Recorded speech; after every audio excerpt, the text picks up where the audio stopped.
Congratulations nga pala sa winner natin this week, si Ma'am Gemma Cañas. Yung name niya sa Facebook. So, ikaw po yung makakakuha ng isang cellphone this week. I mean, kayo po, bibigyan natin ng isang cellphone this week at sana makatulong yung cellphone na ito sa'yo, ma'am. At ayun na nga po, tuloy-tuloy yung pamimigay natin ng cellphone every week. Kaya kung bago ka pa lang dito sa aking YouTube channel, mag-subscribe ka na para makasali nga sa ating weekly cellphone or cash giveaways. At syempre, namimigay din ako guys ng cash sa aking TikTok account. So, kung gusto niyo na makatanggap din guys ng small amount or pang-load guys, mag-follow na kayo sa aking TikTok account. Ito siya guys. Thank you! What's up everyone? Again, welcome back dito sa ating YouTube channel. Again, this is Yana. And today's video, pag-usapan natin or i-share ko sa inyo guys yung apat na loan app na kung saan pwede siya sa iOS or sa iPhone. At syempre, pwede rin naman siya sa Android. Kaya lang kasi yung mga ibang loan app, diba, pwede lang sa Android. Pero itong mga pautangan na ito nga, ay pwede niyong ma-access sa mga iPhone. Okay? Itong mga pautangan na ito, guys, okay din naman siya based sa experience ko as a user. And maganda din yung klaseng loan na in-offer nila. Maganda yung amount or yung loan amount, yung payment terms, at okay din naman yung mga interest and processing fees nila. Pero bago ang lahat guys, sana makapag-subscribe na kayo para makasali sa ating weekly pa cellphone and cash giveaways. At meron nga din akong nilagay na 8 or 9 link. Pwede nyong gawing option kung naghahanap kayo ng ibang pautangan online. Pero disclaimer lang, hindi nga po nila ako binayaran para i-endorse sila. Based lang sa sarili kong experience as a user, mas maganda guys na gumawa na lang din kayo ng sarili niyong research. Kasi maaaring maganda yung experience ko sa mga pautangan na ito. Pero merong mga iba na hindi maganda yung experience nila. Sa akin naman kasi, binayaran ko siya on or before yung due date. If declined sa bank and other loan apps, pwede niyong subukan yung ibang options. See the links sa description at sa comment section below. Click the link and apply. Disclaimer, try or apply at your own risk. Ang number 1 guys na pwede nating mautangan online na pwede siya sa mga iOS, si Acom. Kay Acom guys, pwedeng makautang yung mga Filipino citizen between 21 to 65 years old, employed for at least 3 months, and you must have a valid personal mobile number at syempre, must provide an existing company landline phone. So, para makapag-apply nga kay Acom, dapat may kapag-provide tayo ng mga requirements like 1 valid government-issued ID. So, dito daw guys, sa ID, ang tinatanggap ni Acom ay yung PhilSys, UMID, SSS, GSIS, passport, driver's license, postal ID, voter's ID, PRC, NBI clearance, yung proof of employment naman guys, kailangan nyo ding makapag-submit either yung certificate of employment, company ID, or proof of TIN or tax identification number.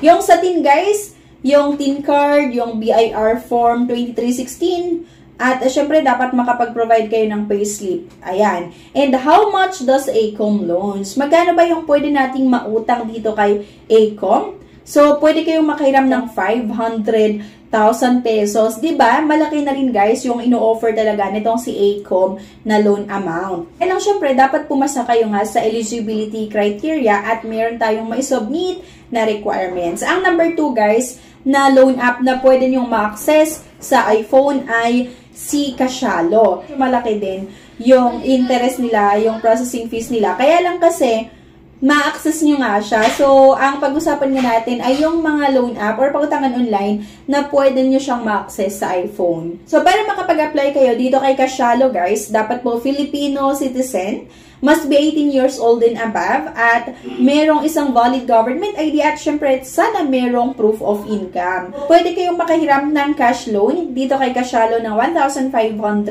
hanggang 7,000 ngayon. Ewan ko kung pwede hanggang 10,000 pesos. Pero kasi sa akin, nung sinusubukan ko, hanggang 7,000 yung ino-offer nila. And the first loan should be paid within the period of 45 days or less. Ang maganda lang dito kay Cashalo, nag-offer sila ng mas mahabang payment terms. Meron silang 1 month or hanggang 45 days. Kaya diba, okay na rin yon. At in terms of interest naman, kung i-compare natin with other loan app, mas mababa naman itong si Cashalo. Kaya lang sa akin kasi, parang hindi ko na muna siguro susubukan itong si Cashalo kung ako yung tatanungin. Kasi mas hamak naman na mas mababa yung interest na itong si Acom at yung ibang pautangan online. Pero itong si Cashalo kasi, pwede nyo siyang ma-access sa iPhone. And number 3 guys ay si TendoPay. TendoPay is a new free service that allows you to pay online purchase with your financial institution account. Features of an installment loan, meron din silang ino-offer na installment loan na kung saan pwede kayong makiram ng 5,000 pataas. Meron silang loan terms range na 15 to 24 months. Okay? And medyo mababa din naman talaga yung interest na ino-offer nitong si TendoPay, guys. Para makapag-apply kayo dito, dapat po Filipino national age 18 and over with a valid Gmail and a valid phone number. Valid IDs include driver's license, PRC, UMID or SSS card, passport. Yung utility bill, dapat meron tayong may present daw. Yung water, landline, mobile phone, internet, or cable bill.